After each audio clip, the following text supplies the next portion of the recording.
You're listening to The Brian Crabtree Show on demand. Catch Brian live and local. Weekdays starting at 4 on Biz 1190. Replay at 9 p.m. on AM 920 The Answer. Details at biz1190.com.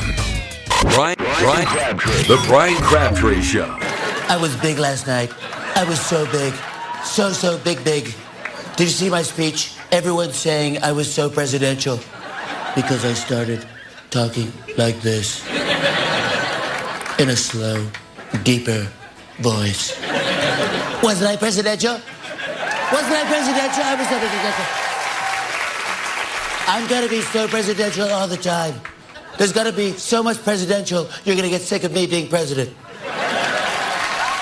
I totally spoke from the heart. I was so calm and so collected. I have to admit, I've started meditating. It works. I have a new app that's like Headspace, but even better. It's called Hairspace. But I will also admit that right before my speech, Steve Bannon did shoot me up with a horse tranquilizer. This was fantastic.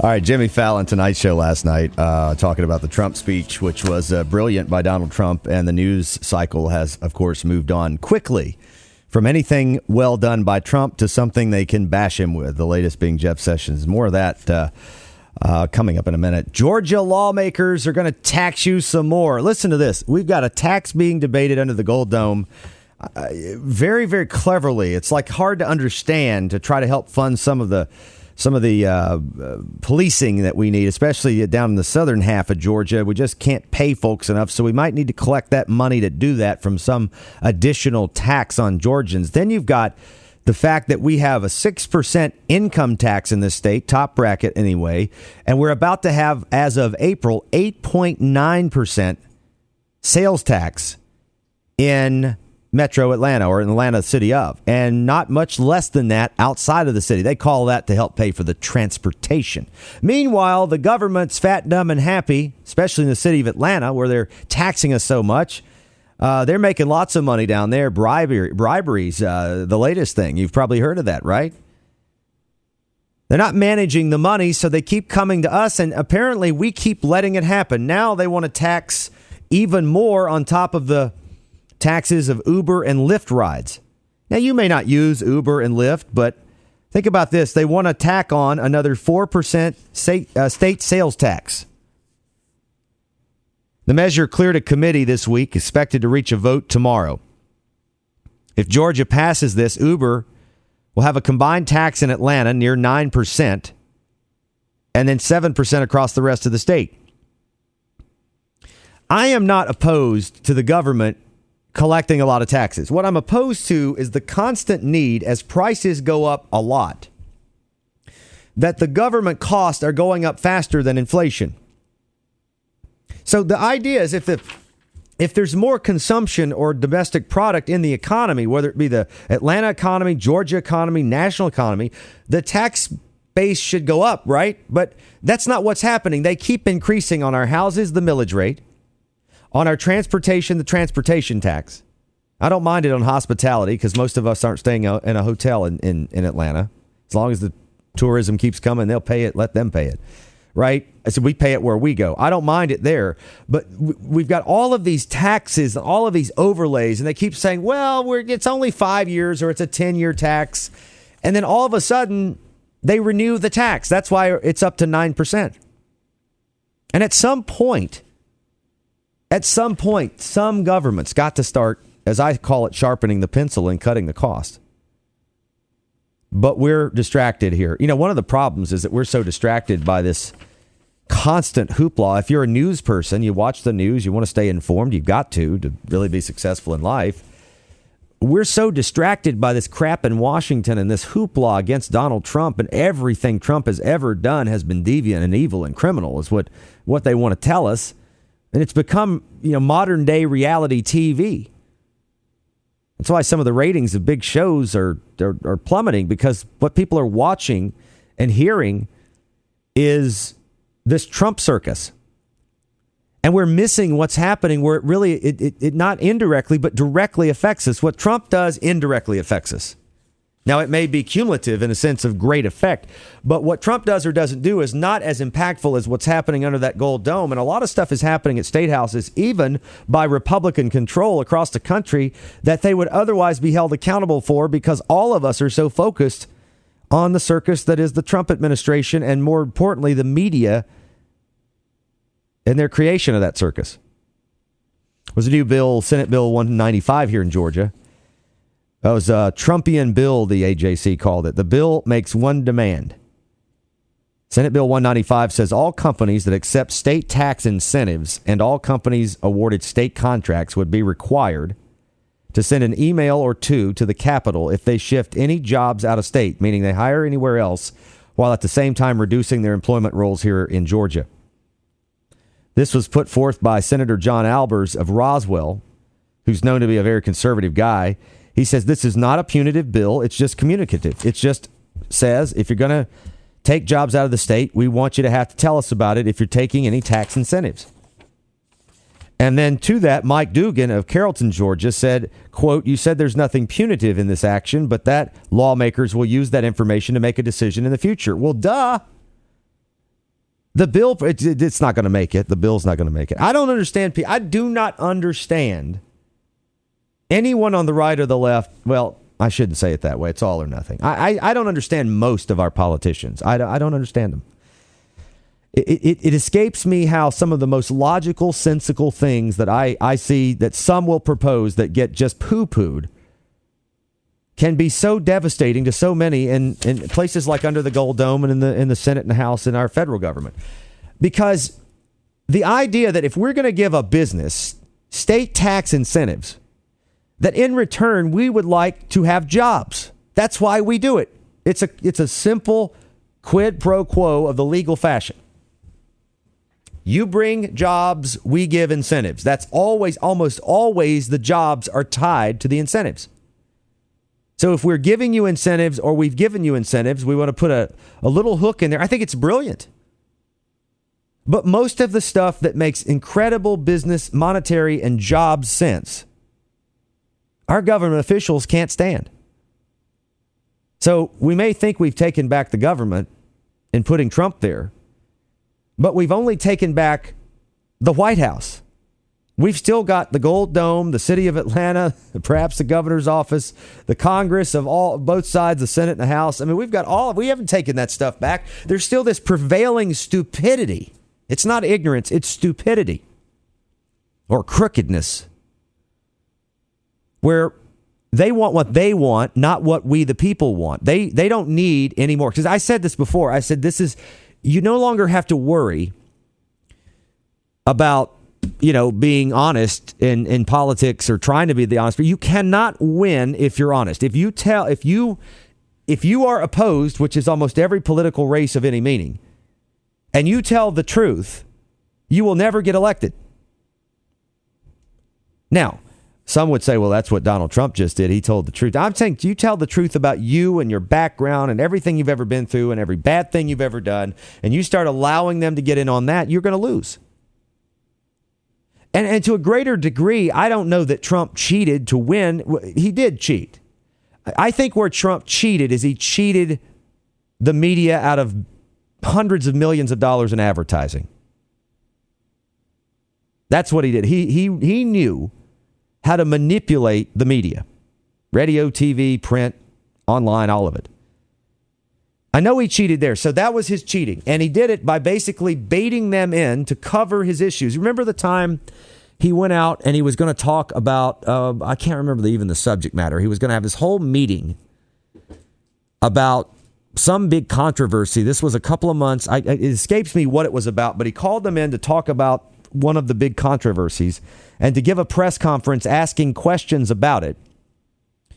And for 45 minutes, he paraded one military endorsement after the other across the TV screen of top, well-known, recognized, and respected military people before he took the first question about the subject that he baited the media in. That's cheating. He cheated.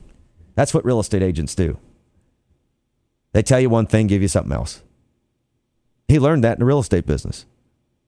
Now, am I upset about it? No, because if you want me to be honest, because his policies advantage me and people that I know and like businesses in America, and I believe they ultimately help people who are struggling too, because rising tide lifts all boats. So if that's what it takes, then do it. He cheated.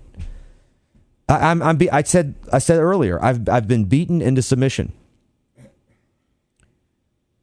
Because everywhere I go, I feel that people are cheating and lying and distorting and confusing and conflating what they're telling. Every business deal, whether it be, I still can't get over the 2 times in the last decade I've signed up for a Comcast account and I'm supposed to get a $100 Visa gift card that never freaking arrived.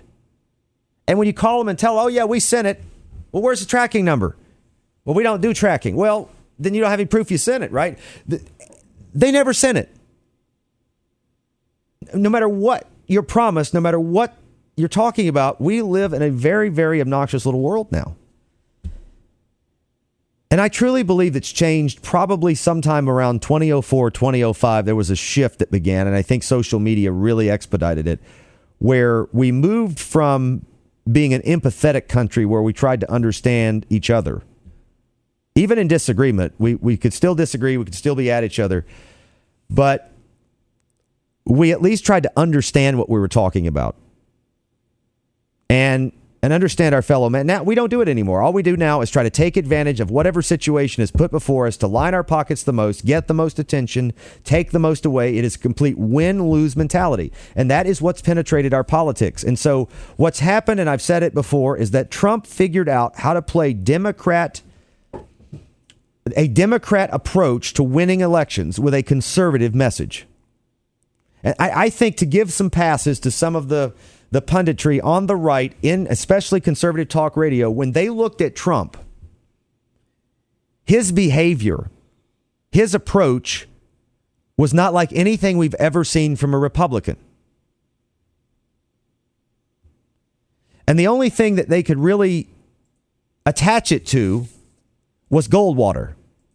Because Goldwater was a very negative message, which is not generally what the Republicans have given. It was a very negative message. But Goldwater, in a way, ended up creating a kind of revolution in the Republican ranks that led to the paving of a path that allowed a Reagan to come in. Reagan is and what was the president in the 1980s, delivering us back from the brink of a financial disaster because of people like Goldwater that came before him. So Republicans who were never Trumpers, and some who still are, they've had a hard time getting around the fact that Trump acts like a Democrat. He behaves like a Democrat in his style. He's doing and has done to some degree everything they've done and had the media access that they readily get without creativity for the entirety of his election run and now his presidency. And what we're seeing is that the negative coverage of the media and by some side of the political spectrum really doesn't impact any longer the people's view or support. The polls are unwavering at this point on the ones that actually have it right. I want to point out one thing. There was this story, and I didn't comment about this on my show, but I got asked this on several radio interviews I did across the country, across the world, really. Was in Canada last night and Europe. About the fact that there was this huge Trump bounce after the speech. 400 points, the Dow up yesterday. I think it was down last time I checked today. I didn't pull it up since it closed. But 400 points, a big jump on the Dow yesterday. Down today 112. So people, that's all just taking profits. Nothing really happened in the stock market. And that looks like, okay, every time Trump speaks, it's positive for Wall Street, right? Well, there is something I got to warn you here. And I'm telling you this because this is not me giving financial advice. I'm not a financial advisor. This is for you to take it to your financial advisor if you're thinking about making plays or getting in on the stock market. I want you to understand that the 400-point bump yesterday was about 60% the result of Goldman Sachs alone. And I want you to understand both politically and financially what that means, that there is this belief in the banking industry that deregulation is going to create a huge boom for them, and that they're going to have more profits and more access because of deregulation. That's probably true. And from the left, you're going to hear, look, this is nothing more than him paying back his friends who helped him get elected. This is just cronyism. It's not draining the swamp. They're going to talk about how the people benefiting are not Americans, it's big banks. And that's true. The big banks are going to benefit more than anyone listening to this show because of Trump's policies. And you know what? That's including me. You know what? I don't care. Because What I know is that if the big banks are going to get benefit from deregulation and they're driving up the price of the stocks on Wall Street, the smaller banks that I'm actually going to do business with are going to be easier for me to do business with, cheaper for me to do business with, and more accommodating because they're not dealing with a sea of regulators breathing down their back, telling them how to be bankers. So that actually if someone like me wanted to go get a small business loan to start an initiative or a business, hire a couple of people, I wouldn't spend a year of my life wanting to slit my wrist dealing with what ultimately is the government's regulations. This levels the playing field out. The little guy gets a chance versus right now, the little guy doesn't have much chance. So what if Goldman Sachs goes up a lot? I don't want to hear it from the left. I don't want to hear about how Goldman Sachs is getting 60% of the benefit in a 400-point gain. Then just buy Goldman Sachs and shut up. Personally, I don't buy stocks in companies that I think are evil, but, you know, that pretty much excludes Wells Fargo, Bank of America, JP Morgan Chase, Goldman Sachs, Citibank. Citibank's not as bad, but... So I don't care about those. Let them make all the profit, contain them and keep your eyes on them, and let the little banks and middle banks get back to business again and lend money to businesses that want to start something so they can hire people and get this economy to the 4 to 5% growth we ought to have. And that's really what happened yesterday is banks are saying, ooh, this actually is going to happen. And a lot of people are going, oh, I should jump in now. I'm not jumping in at Dow 21, 22,000. I think this thing's going to run up, but then we're going to have some humbling moments no matter what the economy does. Thanks for listening to the Brian Crabtree Show on demand. Don't forget to catch Brian live and local weekdays starting at 4 on Biz 1190. Details at biz1190.com.